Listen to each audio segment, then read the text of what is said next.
안녕.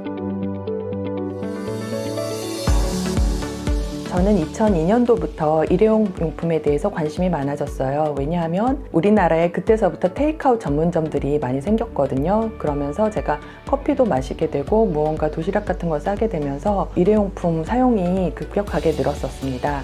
그런데 일회용품은 단 한 번만 사용하지만 사실 이게 만들어지기까지는 석유도 필요하고 나무도 필요한데 이런 것들은 수십 년부터 수만 년까지 시간을 거슬러서 재료로 되고 그 재료로 만들어진 일회용기가 저희는 단 한 번 쓰고 버려지게 되어서 제가 생활 속에서 재료로서의 일회용품에 대해서 관심을 가지게 되었습니다.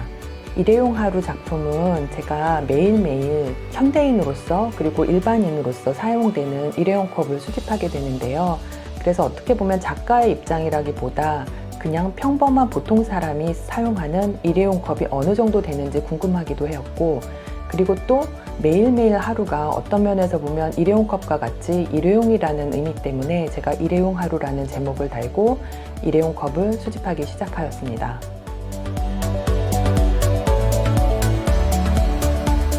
일회용 컵들이 대부분 잘 깨지기 쉬운 재질로 되어 있어요. 비행기 안에서 수집할 때는 깨지는 경우가 많아서 좀 어려웠고요.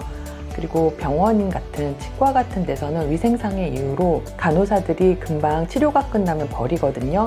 그런 점에 있어서 수집이 안 되는 경우도 있었습니다.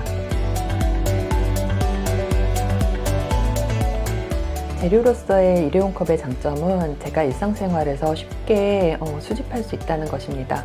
제가 물을 마실 때도 그렇고 그리고 무언가 차를 마실 때도 제가 일회용 컵을 사용하기 때문에 비교적 재료로서의 수집이 간편한 장점이 있습니다.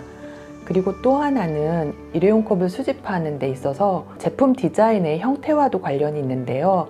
이게 쌓일 수 있는 장점이 있어서 무언가 크게 부피를 생각만큼 차지하지 않고 쉽게 적재를 할 수 있습니다. 일회용 컵은 제품 디자인의 형태는 처음 개발될 때부터 지금까지 거의 같은 형태이지만 밖에 표면에 있는 그래픽은 계속 바뀌고 있습니다.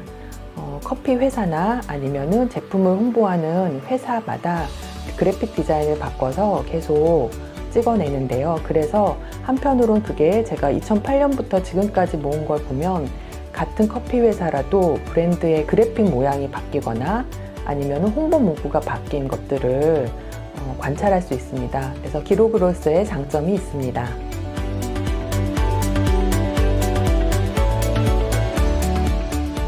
제가 늘상 일회용 컵을 사용하면서 사실 이 일회용 컵의 유래가 어떻게 되는지 굉장히 궁금했습니다. 어떻게 일회용 컵을 제작하게 되었는지 그런 자료 조사도 하고 있고요. 그리고 1900년대에 처음으로 이제 제품으로서 일회용 디자인이 개발이 되어서 그 내용을 설명하는 방식으로도 영상 작업을 하고 있습니다.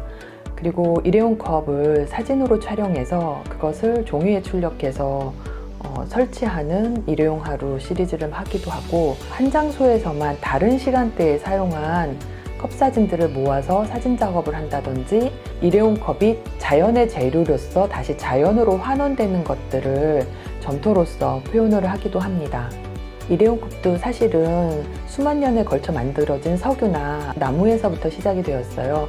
사실 자연의 재료였거든요. 그래서 일회용 컵을 다루지만 제가 자연의 재료에 대해서도 많은 리서치를 하고 있습니다. 그래서 흙 같은 경우는 흙으로 다시 돌려보낼 수 있는 성질, 목재의 경우는 종이로서 다시 재료화되는 그런 과정들에 대해서 많은 부분에 있어서 리서치를 하고 그 부분들에 있어서 다른 작업들을 제작할 때 많이 활용하고 있습니다.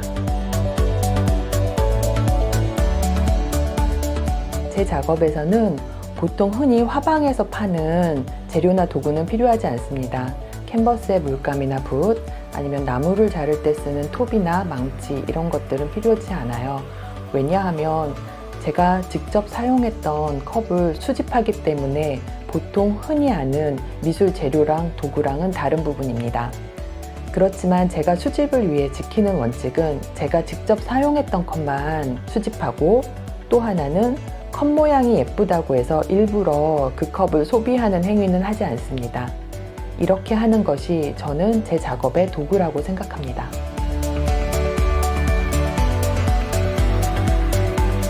저는 하루하루를 매일 사는 사람이에요. 그래서 사실은 특별한 작업을 한다고 생각하지 않고 매일매일에 겪는 부분에 있어서 제가 감각적으로 많이 느끼려고 노력하고 있습니다. 감각을 좀 열어서 그 감각을 통해서 느껴지는 정서와 감정을 제 나름대로 좀 인지하고 인식하려고 노력하고 있어요.